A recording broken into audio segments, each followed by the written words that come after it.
இன்னும் ஃபோன் பார்த்துட்டு வந்துருக்கியா? இன்னைக்கு கார்த்திகை விருதானா நீ சமைக்கல, கையில் விட்டுட்டு சமைக்கிறதுக்கு. ஆமாம், கையில் விட்டுட்டேன். இன்னைக்கு அந்த சாப்பாடு நமக்கு செட் ஆகாது. என்னன்னு பார்த்தீங்கன்னா ஜாலியாக பார்த்து செல்ல பார்த்துக்கிட்டு வந்துருக்க. இன்னைக்கு ஞாயிற்றுக்கிழமையா, அதுவும் வந்து கார்த்திகை வேற போயிட்டுங்க. மாச கார்த்திகை விருதம்லாம் கிடையாது. ஆனால் கவுச்சு திங்காமல் இருப்போம். நாங்கள் கவுச்சு திங்காமல் இருப்போம். நாங்கள் 3 பேரும். எங்கள் பையன் சொன்னால் கேட்க மாட்டாங்க.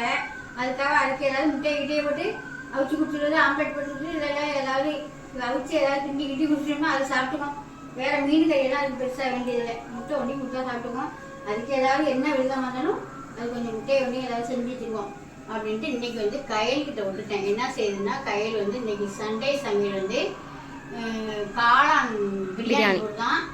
அப்புறம் வந்து முட்டை மசாலா அவங்களுக்கு விஜய் கொண்டி ஏதோ முட்டையில் ஏதோ செய்தான். அப்புறம் நான் காலையிலேயே மாங்காய் அரிஞ்சு தாளிச்சிருக்கேன். சுடுகையில் மாங்காய் அரிஞ்சு எங்கள் தங்கச்சி வீட்டிலேருந்து நாட்டு மாங்காய் ஒரு 4 மாங்காய் கொடுத்துருந்தாங்க. அது அவங்க வீட்டு கொள்ளையிலேயே காய்ச்சது. நல்லா புளிப்பாக நல்லா இருந்தது. அதனால அதை கட் பண்ணி போட்டு நல்லா கடுகு, வெந்தயம், பட்டை மிளகா எல்லாம் வெறும் ட்ரையாக வறுத்துட்டு தாளிச்சிட்டேன். நல்லெண்ணெய் ஊற்றி தாளித்து வச்சுருக்கேன். சூப்பராக இருக்கும். இதை தொட்டுக்கிட்டே நல்லா நிறையா மீன் என்ன, கறி என்ன, மட்டன் என்ன, இதை தொட்டுக்கிட்டு வேணுங்கிற சாப்பாடு சாப்பிட்லாம். அது இப்போ கையில் தான் சமைச்சிக்கிட்டு இருக்காங்க. எல்லாம் ரெடி பண்ணிட்டியா? ரெடி பண்ணிட்டேன். காளான் கட் பண்ணிட்டியா? காளான் கட் பண்ணி அலசி வடிகட்டி வச்சுருக்கேன். அப்புறம் வந்து பட்டை கிராமு, அப்புறம் கொஞ்சமாக தான் செய்ய சொன்னேன். ஒரு சும்மா ஒரு 2 டம்ளர். எனக்கெல்லாம் அவ்வளோதான். புளி சாத தண்ணியில் எனக்கு கலந்த சாதம் வேறு எதுவும் பிடிக்காதுங்க. அதனால் புளி சாதம்னா 3 வேளையும் சாப்பிட்டுக்குவேன். கொஞ்சமாக செஞ்சுருங்க மத்தியானத்துக்கு மட்டும் அப்படின்னு சொன்னேன். அதனால் வெங்காயம், தக்காளி, பச்சை மிளகா, அதுக்கு தேவையான பொருட்கள்லாம் எடுத்து வச்சுருக்கு. இஞ்சி பூண்டு பேஸ்ட்லாம் வச்சுட்டியா? வச்சுட்டு அவங்களுக்கு முட்டை வேக வச்சுருக்கேன். விஜய்க்கு ஒரு 3 முட்டை. எங்கள் மாமியாருக்கு கொடுக்கலாம். அவங்க வயசானவங்க தானே, அதுக்குன்னு அவங்களுக்கு கொடுப்போம். அதுக்காக ஒரு 3 முட்டை எழுதிட்டுருக்கு. அப்புறம் டீ. அப்புறம் பிரியாணி போட்டுட்டு கையில் இன்னைக்கு எப்படி காளான் பிரியாணி போட்டு சும்மா அரிசியெல்லாம் நாங்கள் அந்த என்ன அரிசி வாங்குவோம், பிரியாணி 24 கோல்டு வாங்குவோம். ஆனால் இன்னைக்கு சாப்பாடு அரிசி தான் எடுத்துருக்கேன். சும்மா 24 கேரட் தான் வாங்குவோம். இன்னைக்கு வாங்கலை. எங்கள் வீட்டில் உள்ள அரிசியே வச்சு செஞ்சுக்கிறேன் அப்படின்னு நினச்சி. அதுவே நல்லா தான் இருக்குங்க. அதனால் அதே வச்சு செஞ்சுக்கணும்னு சொல்லிட்டேன். அந்த என்னது இந்தியா கேட்டு பிரியாணின்னு வாங்குறோம்ல, பாஸ்மதி ரைஸ், அதோட நம்ம இது நல்லா இருக்கும். பிரியாணி அரிசி நல்லா இருக்கும். வாங்குறதான். நேற்று சாயந்தரம் கூட இன்னும் செஞ்சில்ல ஃப்ரைட் ரைஸ். சும்மா 1 டம்ளர் கிடந்துச்சு. ஒரு டம்ளர் தான் அதை போட்டு ஃப்ரைட் ரைஸ் செஞ்சது. அது சூப்பராக இருந்தது. அந்த மாதிரி ஏதாவது முட்டையை சேர்த்து ஏதாவது செஞ்சு கொடுத்துட்டோம்னா எங்கள் பையன் நீட்டாக சாப்பிடுவாங்க. முட்டை ஒன்றி தான் அவருக்கு மெயினாக வேணும். மற்றபடி மட்டன், சிக்கன் சாப்பிடுவாங்க. மீனே இந்த மாதிரி மட்டன், இறால் இதெல்லாம் ரொம்ப பிடிக்காது. முட்டை இருந்தால் அவருக்கு போதும். அதனால் இப்போ இன்னைக்கு வந்து கையில் சமையல்.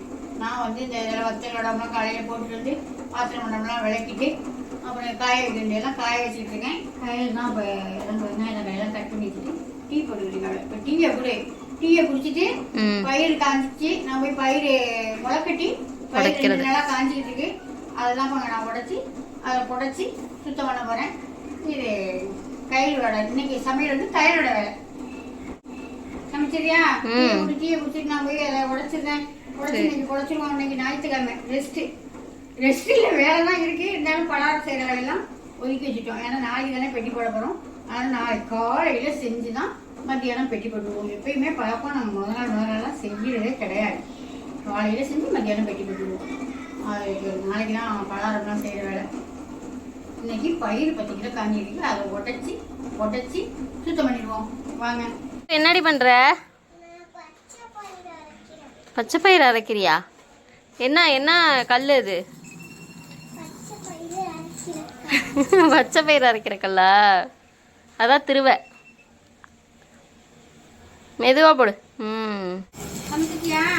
சமைச்சாச்சு சாப்பிட வேண்டியதுதான். இன்னைக்கு ஞாயிற்றுக்கிழமை நான் சாப்பாடு மீன் குழம்பா தான் 2 சோறு சாப்பிடலாம். நாளைக்கு தான் மீன் குழம்பா வைக்கணும். நீ பாருங்க பயிர் அதுவும் சமைச்சு முடிச்சுட்டு நானும் பயிர் உடச்சி முடிச்சுட்டேன். இன்னும் கொஞ்சம் தான் ஆச்சு. இதை உடச்சி எடுத்துட்டோம்னா சூப்பராக கேட்குறவங்களுக்கு இருக்கலாம். இது ஒருத்தவங்களுக்கு கூட வைப்போம் எல்லாத்தையுமே. சரி வாங்க போய் என்னம்மா சமைச்சிருக்கு என்னன்னு கையில் சமையல் பார்த்துடலாம். இப்போ சாப்பாடு என்னென்னு பார்த்துடலாமா? அதான் ஏற்கனவே சொல்லிட்டேன். காளான் பிரியாணி நல்லா உதிரியாக வீட்டு அரிசி தானேங்க, ஓரளவுக்கு தான் இருக்கும். சூப்பராக செஞ்சுருக்கு. குட்டியாக காளான் கட் பண்ணி போட்டுருச்சு.